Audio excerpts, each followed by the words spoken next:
You might not see his name in flashing lights, but Kota the Friend has quietly built a devoted following by staying true to himself. Hailing from the Clinton Hill neighborhood of Brooklyn, New York City, Avery Kota Jones grew up as a Jehovah's Witness with a passion of music and art. Classically trained on the trumpet and self-taught guitar, piano, and bass, he experimented early on, even filming videos and performing in a rap group at Five Towns College. After dropping out to chase music, he poured himself into home recording, producing his own beats and filming his own videos. Kota's first burst onto the scene came with 3 self-release projects: the Palm Tree Liquor EP in 2016, Paloma Beach in 2017, and Anything in 2018. These laid the groundwork for his debut album Foto in 2019. All of these projects were entirely independent. He handled production, artwork, and promotion himself, even turning down major label deals to stay on his own path. In other words, Kota the Friend forged a career from the ground up. Rather than rely on industry hype, Kota grew his audience online. He built a devoted following on YouTube with his Lyrics to Go video series, bite-sized 1 to 2 minute song sketches that he started in 2019 and has released annually ever since. Each episode is one stream of consciousness, not necessarily a full song, just an idea, to show people where I'm at mentally, Kota said, and they help fans connect deeply with his lyrics. Beyond YouTube, Kota leveraged streaming platforms, a Tumblr-like SoundCloud homepage, Bandcamp vinyl drops, and especially Spotify. He's gone from literally hundreds of monthly listeners to millions. One profile notes that his fanbase grew from just 205 monthly listeners to over 3.5 million on Spotify. As of today, he sits at 1.2 million monthly listeners, which is very impressive for an independent artist, and has accumulated over 800 million cumulative streams. He tapped social media and digital platforms instead of radio or TV. His lyric-focused YouTube series garnered 50+ million views early on. On Spotify and Apple Music, his albums rake in tens of millions of streams. He also sold limited run merch and vinyl on Bandcamp and through his own website, and even in person for his latest album. In short, Kota made every share, click, and playlist count. Long before his music took off, Kota built a lifestyle brand called FLTBYS while still in high school. It started as a skate culture clothing line and eventually became an umbrella for his label, store, and touring collective. FLTBYS is more than merch. It's a community. Over the years, he's put on flight night events, local showcases for indie talents in various cities, and even acquired real estate for a FLTBYS store in Harrisburg, Pennsylvania. The mission of FLTBYS is simple: do it yourself and include others in your journey. Through FLTBYS music and entertainment, he's extended into publishing and sync licensing for his songs. Kota's entire career is defined by independence. He famously rejected 3 major record label offers and remains unsigned to this day. Why? In his own words, owning his masters meant freedom. When you own things, it's like holding the key to your destiny. Being independent allows me the freedom and flexibility to be genuinely myself. Rather than chase radio hits, he focuses on longevity and integrity. He repeatedly emphasizes that without a label breathing down his neck, he can make music on his own schedule and talk about what matters to him, whether that's love, community, or social issues. This approach has shaped both his artistry and his finances. He calls DIY distribution using TuneCore and streaming the best tool that let him put money back into his marketing, videos, and gear. Kota's steady releases build momentum. His 2019 debut album Foto was a turning point. Produced and recorded in his bedroom, Foto drew on jazz-inflected, lush instrumentals.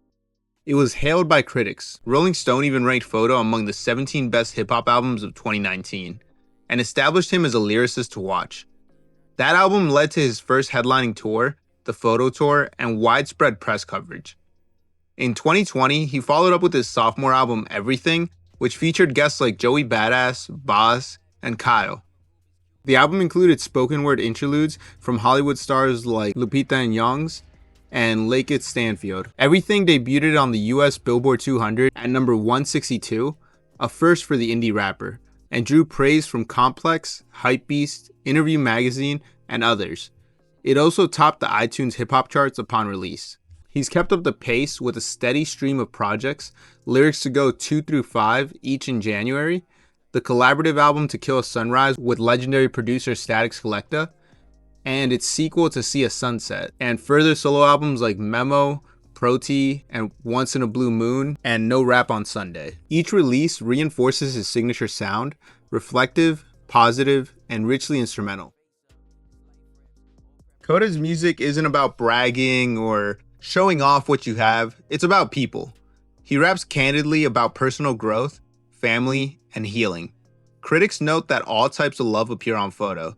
For example, he professes devotion to his infant son on Solar Return and celebrates unconditional love in an interlude with his grandmother. He explores self-love and gratitude, turning mundane moments into moments of joy or introspection. He doesn't shy away from heavier issues. On one track, he offers advice to Black youth facing racism and trauma. As one review puts it, Foto is chock full of wisdom and inspiration, earning Kota a reputation as a sort of modern-day musical Yoda. In short, Kota consistently touches on self-love and mental wellness, family, fatherhood, and resilience. He often reminds listeners and himself to pay dues and stay patient, to embrace love in all forms, and to seek personal freedom and understanding in a hard world. Fans say his songs help him deal with their situations, reflecting struggles with depression or anxiety, which he addresses through soothing beats and candid lyrics. Though he operates independently, Kota has a surprisingly global footprint. In 2022, he headlined Flight Night shows in Europe, touring cities like London, Amsterdam, Berlin, and Paris, each time bringing along local indie artists under the FLTBYS banner. One write-up from Paris notes Kota drawing a crowd chanting his name, with fans connecting deeply to his storytelling. He even timed the Paris finale to his 30th birthday, showing the connection with the local scene. Later that year, he announced shows in Australia and New Zealand, proving his appeal isn't just North America.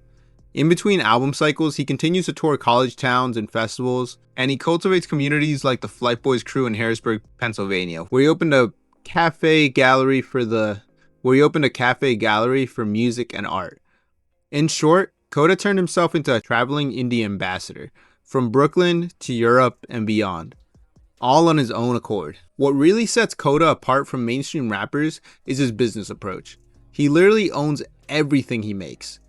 By working through TuneCore and his FLTBYS label, he owns his masters and publishing. No major label can cut him out of profits or control his music.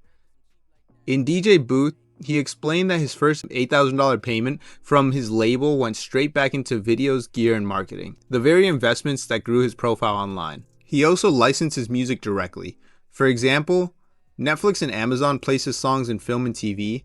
His song Scapegoat scored end credits of Amazon's movie Emergency in 2022, and Pomegranate appears in the Netflix film You People in 2023, among others. These sync deals not only provide revenue, but also new fans who might hear his music in a movie.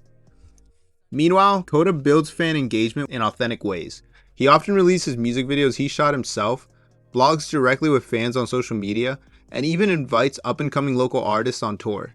His Flight Night events are a community-driven form of engagement, spotlighting unknown artists in Kota's network. In interviews, he emphasizes voting, social justice, and education, using his platform for causes not only tied to rap stardom. All this shows that Kota views his career as collective and creative, not as a single-person celebrity brand. Kota the Friend will likely never be a household name like Drake or Kendrick or J. Cole. He makes no apologies for that. In fact, he sees it as a part of his point. As he told Grammy.com, he represents the other New York sound, the sound outside of drill and radio rap. He's showing that there's more to New York hip-hop. By focusing on loyalty, love, and introspection over flashy features and gimmicks, he stands apart from trends. His success is measured differently, not by Billboard-topping singles, but by an ever-growing, self-sustaining career. He's become a case study in doing things on his own terms. It's about longevity, he says, not chasing a one-time hit. Still, he proves that his commercial success and independence can coexist. Without a major label, he's topped genre charts, earning press from Rolling Stone to Wall Street Journal, and built a business that employs friends, rappers, producers, designers, all under his FLTBYS label. And even while growing as an artist, he's managed to secure big features like Kyle, Big Sean, Fabio Foreign, and more. Major artists sometimes start their own imprints, but Kota the Friend did it before he had an audience. In some circles, he's even called the most commercially viable independent artist since Chance the Rapper, which speaks to his unique model. Kota the Friend's journey shows that artistry and commerce need not to be opposed. He turned early internet buzz into a stable indie empire. He owns music, connects deeply with fans, and channels profits back into creative freedom. Looking ahead, he's hinted at more albums, more community events, and even ventures into filmmaking. His legacy so far is a blueprint, an artist who's built a life in music on authenticity alone. Kota may never top the Hot 100, but he's already cemented himself as a leader of a movement, one that says success can be measured by self-fulfillment as much as Spotify stats. As one former fellow New York and fellow indie artist said, living the indie life can be perfectly satisfying when you know how the game works. Kota is living proof his story is far from over.